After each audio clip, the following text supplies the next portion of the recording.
Mi nombre es Ginio Crospoma Donoso y esta es mi exposición sobre periodismo y gobernabilidad hacia la autorregulación de los medios del curso Realidad Nacional y Mundial. Sabido es que el verdadero poder de la prensa está en la generación de la opinión pública. Esto lo supieron Joseph Pulitzer y William Hearst después de inventarse noticias falsas y sensacionalistas durante la Guerra de Independencia de Cuba. Por un lado, Pulitzer, un individuo conceptual, interesado en la ética y la moral, preocupado por la profesionalización del periodista, por ser formadores de opinión pública. Y por otro lado, Hearst, un tipo sin escrúpulos, de gran creatividad y con negocios en la prensa, que busca obtener ganancias convirtiendo a la prensa en un entretenimiento. Ambos logran convertir a la prensa en el cuarto poder, uno desde el lado de los negocios y el otro desde el lado de la ética.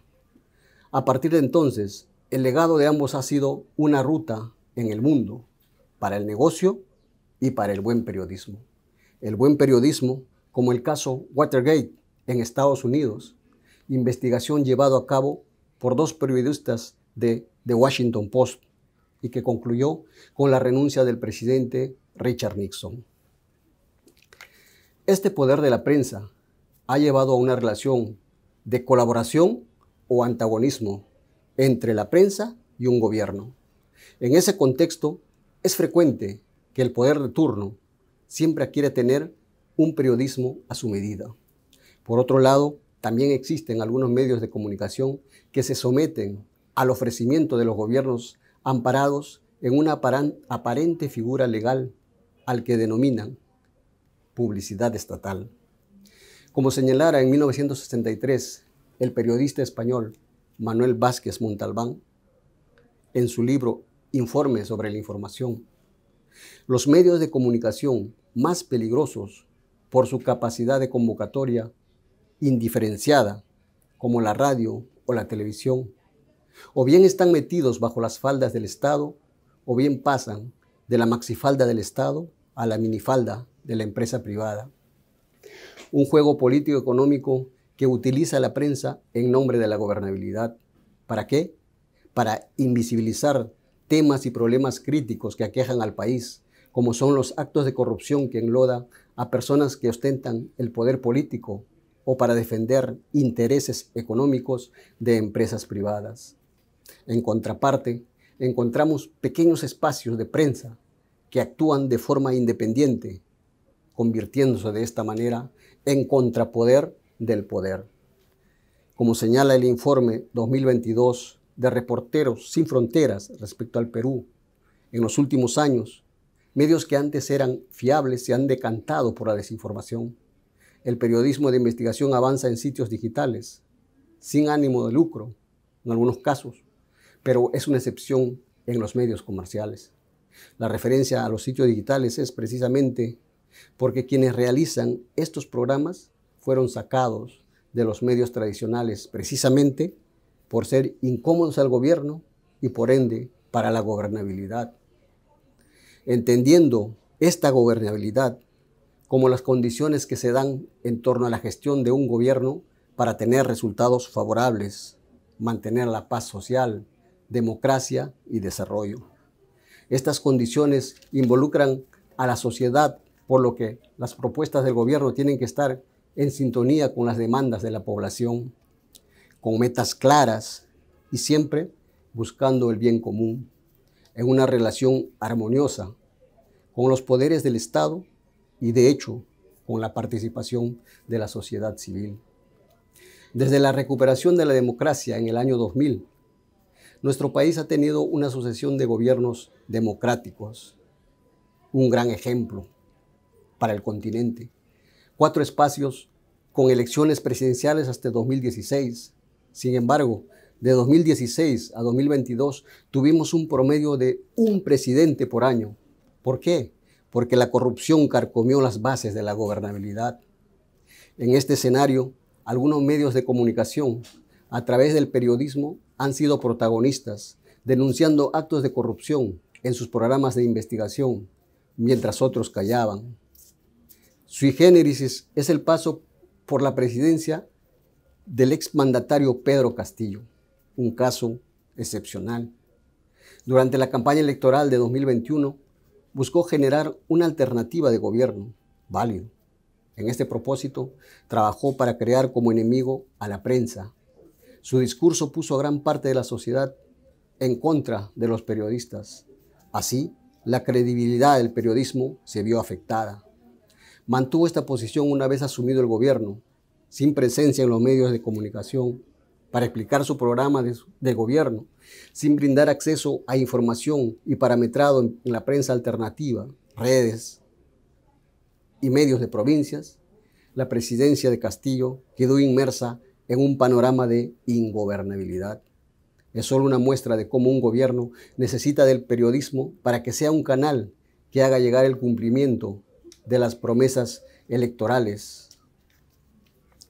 Como país hemos vivido momentos oscuros en la relación prensa y gobierno. En nombre de la gobernabilidad se han comprado líneas editoriales y contenidos de los medios de comunicación en la década del 90, por ejemplo. Una prensa puesta al servicio del gobierno. Pese al predominio de la prensa sometida, hubo pequeños espacios aislados de buen periodismo que denunciaban los actos de corrupción. Recuperada la democracia, durante el gobierno de Alejandro Toledo en el año 2005, se intentó sentar las bases para la gobernabilidad del país. De esta manera se creó el Acuerdo Nacional, un espacio de diálogo de actores políticos, religiosos, trabajadores, instituciones privadas, entre otros. Sin embargo, los medios de comunicación, el periodismo, por tanto, ha sido y es el gran ausente. Por otro lado, cabe hacerse una pregunta. ¿Cuál es el comportamiento ético que Joseph Pulitzer demandó a los periodistas en su momento cuando nace el Cuarto Poder?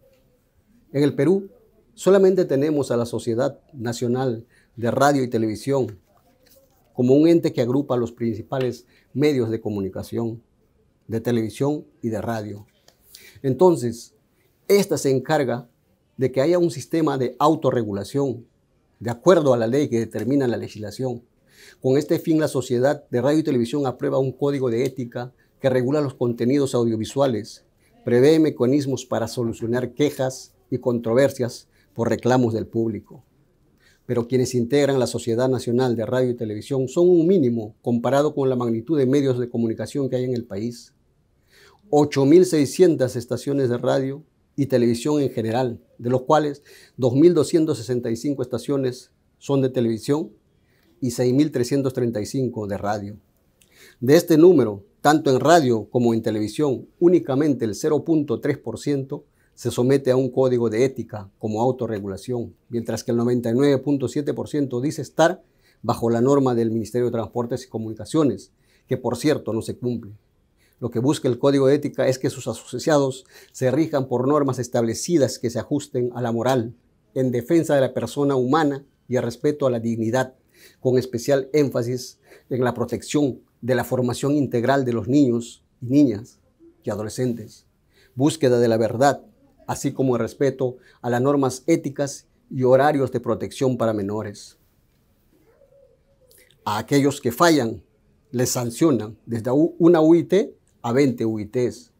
En momentos en que nuestro país pasa por una situación difícil, actualmente cunde el fantasma de la ingobernabilidad, con enfrentamientos entre los poderes del Estado, como vemos.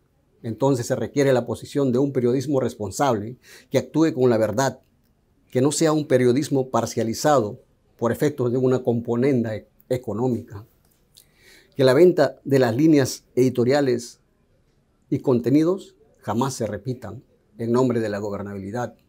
Que prime la sujeción a un periodismo independiente, con absoluto respeto a la libertad de prensa y el manejo ético y moral que demanda la profesión. Finalmente, quizás sería más transparente tener un periodismo que marque su espacio en el aspecto político, sea de izquierda o de derecha, abiertamente, pues en la sociedad hay una diversidad de pensamientos que pueden optar por cualquier línea ideológica. Entonces, el periodismo cumpliría ese rol de generar opinión pública y educar mediáticamente. pues finalmente el público decide a quién leer.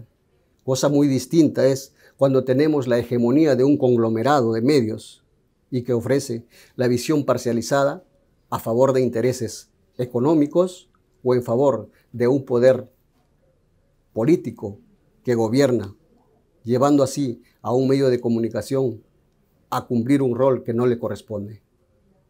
Muchas gracias.